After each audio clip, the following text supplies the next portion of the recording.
What's up, YouTube, and welcome to my video of my pickups from the month of October 2016. This month was a good month for me because not only did I find some local pickups, I was able to travel to the Portland Retro Gaming Expo last week in Portland, Oregon, and I found all kinds of stuff that I've been looking for a really long time, as well as many, many more things that I would have loved to have bought, but eventually budget won out. So, very fun time. Hopefully you enjoyed my video making fun of some of the people that tend to take those cons a little too seriously. It was all in jest, of course, and again, I had a really good time, so looking forward to potentially going to that con again, or perhaps some other ones that I've never had a chance to go to. So anyway, with that said, let's go ahead and take a look at the pickups I got this month. We're going to start off with some Sega systems, and I'm going to talk about two games for the Sega Master System I found at the Portland Retro Gaming Expo. So the first one of these was Aztec Adventure, and I haven't had a chance to play this one yet, but this has been on my list for quite some time. This one doesn't really seem to go for a ton of money, but it is one of the more unique and exclusive titles for the system, so definitely looking forward to checking this out. And the other one I got, if you saw my recent Sega Master System collection video, was one that I had cartridge only, and I said, man, I'd really like to have that game complete. So luckily, again, I found this at the Expo, and this is Dead Angle, and it is nice and complete. Really got a good price on this. I was surprised to find it as cheap as I did, so really, really interesting title. This one, if you didn't hear me talk about it before, is a very unique arcade title that was ported to the Master System only, in my opinion, as far as I'm aware of. And this was developed by Seibu Kaihatsu, who was the developer of the Raiden shooter series. So, very interesting title by them. Gangster-themed, transparent, first-person character, really needs to be seen to be believed. So, very fun title, and happy to have this complete now. So then we'll go into some games I got for the Sega Genesis this month. The first one of these I got actually last month and just for some reason forgot to show it because I was busy playing it that week. And that is Shining Force 2, a nice complete copy. Just upgraded from a cart-only copy I've had for the last 15 years. So very nice to have this game complete, as it is really difficult to find these cardboard box games in nice condition. Then I got a cartridge and manual for this game, Experts. This was, again, a cardboard box game as well, which is why it's kind of hard to find that box. It is a very late release for the Genesis, and it is very, very awful. I subjected myself to playing this for way too long this month, and cannot recommend it unless you just want to play a game that has some really good ideas. It's just executed very poorly on the Genesis. So I think they really were trying to push... It basically should have been a Saturn game for as much as they were trying to accomplish with the meager Genesis at that time. The next game I got is a unlicensed game for the Genesis, one of 3 in this series, and this is Whack-A-Critter. It is essentially Whack-A-Mole, but Taiwanese developed game that came in a very similar to the Genesis packaging, and just was slightly different because it is this unlicensed, Sega non-approved thing. What makes this game interesting, it is a very simple whack-a-mole style game. It has some kind of funny graphics, is they actually released a special controller to play it with, but unfortunately I was not able to find that. So if I do find the Whack-A-Critter controller, definitely would be interested in that sometime in the future, just as a weird piece of Genesis history. So now I have all 3 of these games that were released by this company, Realtek, and very happy to have that set complete. Next is a game I owned for the Super Nintendo for a while now, and just happened to find a complete and cheap copy for the Genesis. This is Bob, or B-O-B, I don't know how you say that, but it is a interesting game by EA back when they made non-sports titles, so nice to have that. Another game I got that's kind of interesting story behind it is this one. This is Mick and Mac Global Gladiators, and this is one of not only one, but one of 2 McDonald's themed and published games for the Genesis. I shouldn't say published, but games that McDonald's put a lot of marketing money behind. Very odd that they did that. This is kind of a sequel to Mick Kids on the NES, if you've ever played that. I always wanted to try this game. I haven't yet, but it was very cheap, and I figured why not. So, the other McDonald's game is the one you should probably definitely get, is McDonald's Treasure Land Adventure, because it was developed by, of course, Treasure. And very cool game. The last thing I got for the Genesis is Incredible Hulk. I have not played this game, but I think this one also came out for the Super Nintendo, and don't really expect much based on this era of comic book games. Most of them were pretty poor, but decided to grab it because it was pretty cheap. I got one game for the Sega CD this month, and it's not really that impressive other than it's kind of hard to find this variation of it, and that is the pack-in game Sewer Shark. However, this is the early retail release in the cardboard box. I've owned the pack-in version for as long as I've owned my Sega CD, but this one I never seemed to find in the retail packaging, so I decided to grab it. Sewer Shark, of course, is really, really dated and crappy FMV game, but you know, you kind of have to own it if you're going to own a Sega CD, in my opinion. So then we get to my big splurge of the Portland Retro Gaming Expo. I was very happy to get this game. I've been looking for it for quite some time, and just really having it there in front of me convinced me to jump on it versus seeing like a million copies on eBay and never wanting to pony up the money. So that is, of course, for the Sega Saturn, Japanese, Battle Garegga, and this is considered one of the finest shooters on the system, which I would definitely agree with after playing it for quite some time this last week. Really, I had played a copy of this at a friend's house a long time ago and was extremely bothered by how hard it was to see the bullets because there's so much shrapnel and stuff flying around the screen that looks the exact same color of the bullets. Yes, that is a big downside to this game. However, I found out in the menu option there's a choice that you can change the bullets to a bright color, which makes them much, much easier to see, and turning that on, I am now totally on board with this game. This fixed my one big problem with the game. It's my understanding the arcade didn't even have the option, so that was one thing they added for the home release, probably due to other people having the same feedback.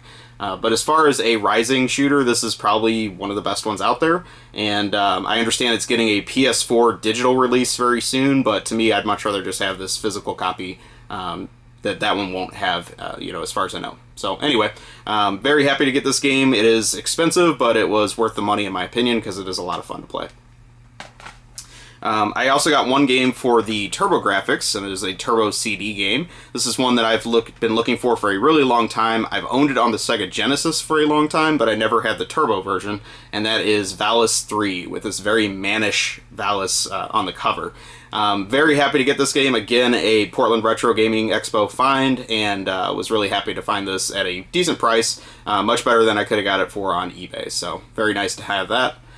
Next, we're going to move on to, of course, the system I've been collecting nonstop for the last few months, which is the PlayStation. So I'm going to show you some of the subset games I got first, and then we'll move into some of the games I just wanted to get for the collection itself.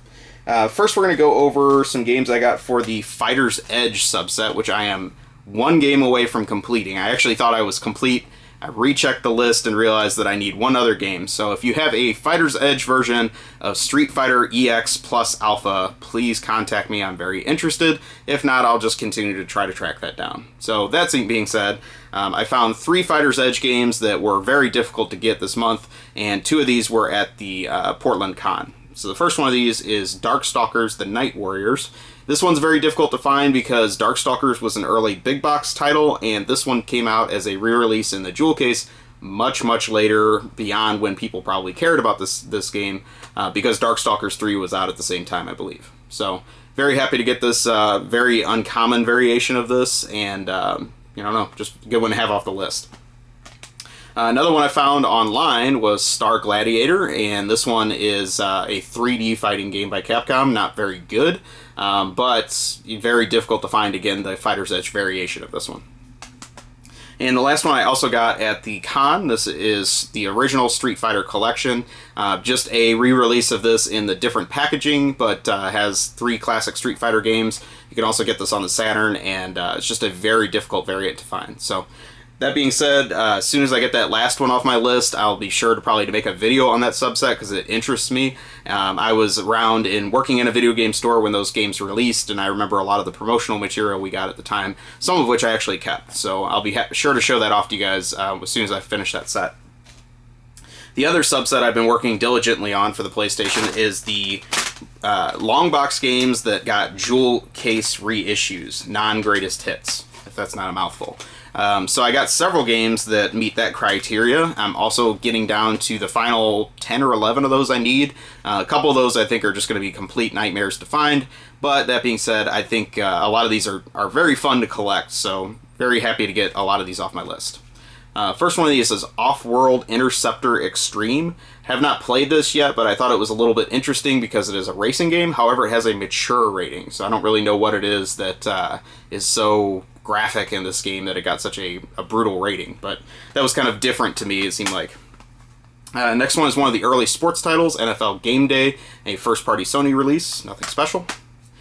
This one's pretty common. This is ESPN2 Extreme Games. It's kind of interesting because it got another re-release after this where they renamed it 1 Extreme, which is intended to be like a prequel to the 2 Extreme and 3 Extreme games. So kind of difficult to find all 3 variants of this, but this one's not really that uncommon. Next one I got is Total Eclipse Turbo. This one I had to buy online. I noticed that a lot of the games by Crystal Dynamics were the ones that got those jewel case reissues, so they must have been very interested in making sure their games were out there in all forms. Then another first-party Sony sports game I got is NHL Face Off. Nothing special there. This one I was really shocked to find at a game store in Portland. This one is incredibly difficult to find online, and it's a sports game, so you wouldn't really think it's anything special. But this one is the Slam and Jam Magic Johnson and Kareem Abdul-Jabbar game. So for some reason this one, I had never seen this one in person before, and I was very, very excited to find this cheaply. The benefit of some of these sports games being some of the rarest titles in this jewel case is a lot of stores don't realize that, and they price them really low, but for those that are actually looking for it, they know that these are a challenge to find, so very happy to get that one.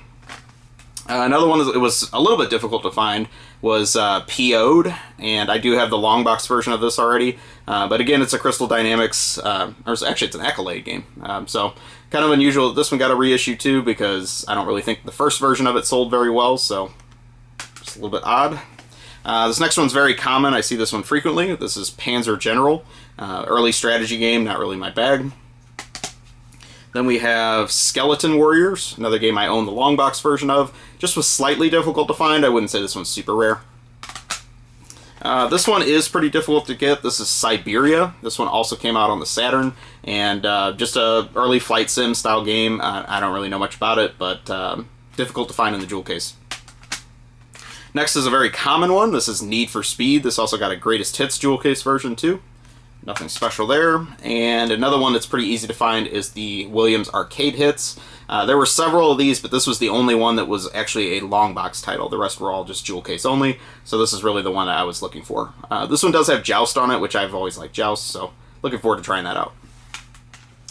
So that is all of the jewel case variant games I picked up this month, and then I'll show you a stack of games that I got that are just things I wanted to add to my PlayStation collection. So the first one of these is a Capcom fighting game that almost was a Fighter's Edge title because it came out just after that series ended, so I figured I wanted it too, and that is the gimped version of Marvel vs. Capcom for the PlayStation. I do own the Dreamcast version of this, which is much better, but I was interested just in trying this out. Then we have a game that I've been looking for many, many years just to find a nice, complete copy of this. Very difficult game to find with all the goodies included, and that is Thousand Arms by Atlas. Back when this game came out, I actually had a demo disc of this that really interested me in playing this game. It's an RPG with some dating sim themes that were very unique at the time. There really wasn't anything else in the US that had that feature. Most of those games always stayed in Japan. So this game always seemed pretty cool to me. I remember one of the questions that you ask one of the girls is, do you like cockroaches, to woo her? So, you know, good luck with that if that's your approach in getting women. It sounds like something that most of the people that play this kind of game would probably do. So anyway, that being said, very cool game and excited to get this complete. What makes this one so hard to find in complete condition is because not only did it have a nice thick manual in it and 2 discs, it came with this lenticular card of the star of the game. I don't know if you can see any of that on the camera, but that got thrown in the package, as well as memory card stickers, which Atlas did in a couple of their other games too. And usually when you find these, they're either missing or they've been half peeled or just, you know, whatever, damaged in some way. These are in nice shape. So very cool to get that game. One thing I noticed just paging through the manual is Atlas seemed to be copying off working designs at that time. They included a lot of detailed translation notes. They talked about interviews with the staff and things like that. It makes for a very nice package, but it just felt like they were really playing catch up with what Working Designs was doing at the time. So just an interesting little side note there. Another one I got at the con is this game, Samurai Showdown 3 Blades of Blood, which is a great subtitle. I have not played this. I'm sure it's a decent version of the Neo Geo hit, but probably crippled in some way by the PlayStation. So, very early fighting game for the system. I also got the last Point Blank game I needed. This is Point Blank 2. I have 1 and 3, so very happy to have that little set complete. And these are a blast if you pull out the GunCon and a tube TV to play them on. A lot of fun. Mini game collections with light gun shooting. Another Capcom fighter that was not part of the Fighter's Edge set because it came out after that set finished. This game is, to me, probably the most difficult Capcom game to find on the PlayStation. I never ever see this game in stores, and was super happy to find the one copy that I saw at the whole con, which, considering how many, quote, rare games that there were multiple copies of at the show, this one really stood out to me as one that I better grab now before it's too late. And that is JoJo's Bizarre Adventure for the PlayStation. Again, this is a crippled version because there is a Dreamcast version that is superior, but however, I just was interested because this is easily, to me, one of the rarer games on the PlayStation. So, very happy to get this game in my collection. Another game I got at the con that was one I was holding out to find a nice condition copy of was this one, and that is the original Suikoden. Always liked this series, just for some reason never had the original one, so looking forward to trying that at some point.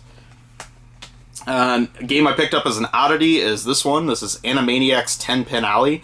I did have 10-Pin Alley when it first came out, and it's a pretty good bowling game, but this one, for some reason, they added the Animaniacs characters. The other reason I wanted this game is it gave a little shout-out to my home city of St. Louis, in that it has a little plug there that is the official game of the St. Louis International Bowling Hall of Fame. So, one little thing there to give a little pride to my city. Thought that was kind of cool.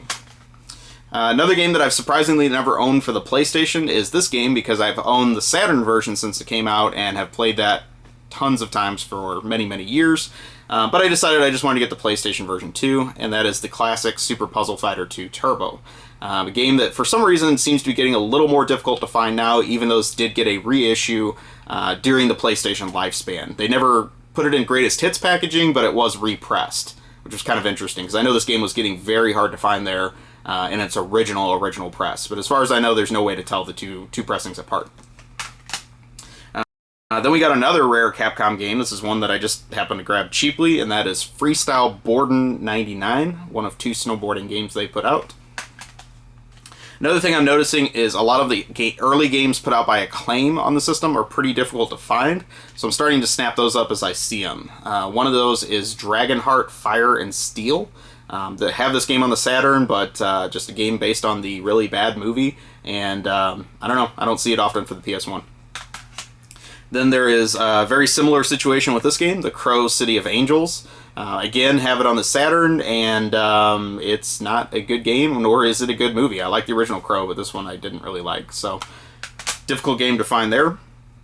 Another early one that's also on the Saturn and hard to find on the PS1 is Iron Man Exo Man-O-War in Heavy Metal. That's a mouthful, but yeah, just an early comic book game for the system. Then I grabbed an Age Tech game that was one of the later releases in their budget title series. This was after they took the cheesy packaging away and went back to full cover artwork. This is Rage Ball, which is one of many future sports games on the system. Not really expecting much from this. I grabbed a fighting game that came out somewhat late in the PS1 lifespan. This is Inuyasha. Don't really know much about the anime and manga series at all, but, just want to get a game because it is a fighting game, and I like fighting games, so hopefully that's decent. Then I got a quirky RPG called Jade Cocoon. This one got a sequel on the PS2 as well, and another game I've just been passing because I never really find it in good enough shape, but this one was in nice condition, so I decided to grab it. And finally, for the PS1 and not least, is Tekken 3. And I have actually owned Tekken 3 for a really long time. However, it was the last Greatest Hits series game in my PS1 collection, and it stuck out like a sore thumb. So I decided to grab the original pressing of that, and I'm going to sell my Greatest Hits version. So as far as my collection goes now with PS1, I am 100% Greatest Hits free, which is not really to be elitist. It's just those games are ugly on the shelf, and I'd much rather have the Black Label versions. So very nice to get the original pressing of that. Alright, so then I got 2 more things for the original PlayStation. As I said, very heavy month for the PlayStation because it's really been my primary interest. I found 2 import games also at the Portland Retro Gaming Expo, and I thought both of these were worth picking up at the price they were. First one of these is Irem Arcade Classics, and Irem has made tons of great arcade games. I really would have hoped they would have continued this series, however, this is the only one in the series as far as I know, and the game choices are a little bit questionable, but maybe it was just because they intended to make more, and they were starting out with their early history. So, the games on this one are 10-Yard Fight, their football game that was an arcade game originally, Zippy Race, which I have not played yet, I'm kind of interested in that one, and then finally Spartan X, or as most of us in the US know it as Kung Fu on the NES. This was the original arcade version of it, hopefully superior because I don't really like Kung Fu. So, very cheap game for me to pick up. I decided to take a chance, basically because I want to play Zippy Race. And unfortunately, a little sad they didn't make more of those in that series. The last thing I got for the PS1 was even weirder to me. This was what I found out later was a launch title for the Japanese PS1. This is Tama, and it has quite possibly the best subtitle of any game I've ever picked up. This is Adventurous Ball in Giddy Labyrinth. Yeah. So what this game is it's a rotate the screen to get the ball to the exit type game. If you've played games like Koro Rinpa on the Wii or, I don't know, Marble Madness even in a way, this is very similar in nature to that, and it really caught my interest. One thing I noticed that was really interesting when I was going through the manual is it had fan artwork for Snow Brothers and Gauntlet 4, which I thought was really odd, until I read the history on this, that Time Warner Interactive of Japan was actually what used to be Tengen, and Tengen developed those games for the Mega Drive in Japan. So it was kind of like the bridgeway from Tengen into Time Warner that they put some fan art from their prior releases in there. I don't know. A little bit odd history with this, but there's a great YouTube video about all that if you want to look up more on Tama, and that's really how I learned all those little factoids. So really looking forward to playing this game. I haven't had a chance to yet, but this seems like it will be totally up my alley because who doesn't want to play with giddy balls in adventurous labyrinths or whatever. Yeah. So anyway, I got one game for a Nintendo system this month. This is the least Nintendo games I've picked up in a long time, and that was a sealed game I found at the con. That is Magic Boy. This game, I've been really looking for a card-only copy just to play it for a really long time, but for some reason this is a somewhat late release game, and it is way easier to find a sealed copy of this than a loose one. I think that this is one of those games that must have just rotted in like some wholesaler warehouse forever, and they're starting to leak out now. So if you want a sealed copy of this, they're readily available, but to me I'd much rather just find a loose one. If I do later on, I'll probably just buy that and sell this off. So I got it at a decent price at the con and decided to go for it rather than just continue to look for a loose one. It's kind of one of those games that probably would be one of the rarer games on the system if these games had actually made it out in the public, been opened up and consumed like everything else. So odd little story with that one. I got one game for the original Xbox. The only reason I really bought this is because it was 50 cents at the con, and I really couldn't turn it down at that price. That is Super Monkey Ball Deluxe, and it's my understanding this is a hybrid of Monkey Ball 1 and 2 from the GameCube, maybe enhanced for the Xbox, but I really like how those games play on the GameCube, and I kind of don't think I'll be playing them too much on the system, so grabbed it because it was cheap, no other reason. So let me show you some other stuff I got this month. So the first thing I got at the con that I thought was super cool, it just called my name basically, was a Bubble Bobble pint glass. I don't know if you can see that very well in the camera, it might be reflecting, but it has Bubble Bobble etched on one side and of course bubbling on the other side. So no-brainer there for me. Really cool. The guy that made those has a whole lot of glasswork that he had on display, you know, like whiskey decanters and pint glasses and shot glasses and things like that. I can't remember his business name right now or else I'd plug it, but it sounds like he makes the rounds of a lot of the cons. So if you want something with your favorite character on it, he'd happily make it for you, it sounds like. And I don't know, that was just one of those things I saw and I had to have it. So really cool. I got a PlayStation memory card this month that is one of the harder ones to find, so I just decided to grab it because I stumbled on it, and that is the original red memory card. They also made a transparent red one. Those seem to be a little more common, but this one I think came out pretty early, and you just really don't see these, so nice to get that. Another con find was this. It is the Justifier gun for the Genesis that was sold separately. However, it sounds like I might have gotten screwed a little bit on this. The box is great, and I really think it would be difficult to find another one of these boxes.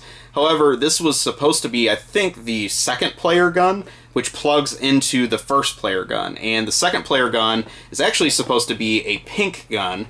However, inside the box was just another blue gun, which is the one-player gun. So I already had one of these, and I just was, careless at the time when I bought it. I didn't even bother to open it up because I was so excited to see the box. The price I paid, I'm not super disappointed because I don't even think you could get the box for the price I paid. So nice to get this, but I'm still on the lookout now for a pink gun because I think that's what's supposed to go with this. So anyway, nice find regardless. I got a box and manual for this game just very cheaply locally. This is Aerobiz Supersonic for Super Nintendo. Already have the cart, so easy matchup there. I got a couple manuals for the Super Nintendo locally. I got Ignition Factor, which is a very cool firefighting game for the Super Nintendo. Captain America and the Avengers, and the original Sonic Blast Man by Taito, which is a manual I've always wanted because I had the box, so now this is complete. Very happy to get that. I got a manual online that I've been looking for a long time. I have a box and hue card for this game, but always needed just the manual to complete it. It's not really in mint condition by any means, but very happy to have it regardless, just because it's so hard to find just manuals for TurboGrafx games sold separately. So this is Newtopia 2, one of my all-time favorite action RPGs for the system, and very nice to get that game complete now. I got one manual for an NES game, that is Terra Cresta. Very cool shooter that seems to fly under the radar, and nice to have that. And one other manual for a Super Nintendo game, Brawl Brothers. Very cool Jalico beat 'em up. And the final thing I got at the con was another just completely unexpected find. One of those things that I've been looking for so long, I kind of just stopped really looking for it actively, and that is a manual for the Turbo Duo system. I have the box, the original box that the system came in that I got my system with, but it was always missing a manual, and this is something that's very hard to find on its own. So very nice to grab this, and just another surprising find at the con. That being said, had a really good time there, and looking forward to, talking some more about the con if anyone else is interested.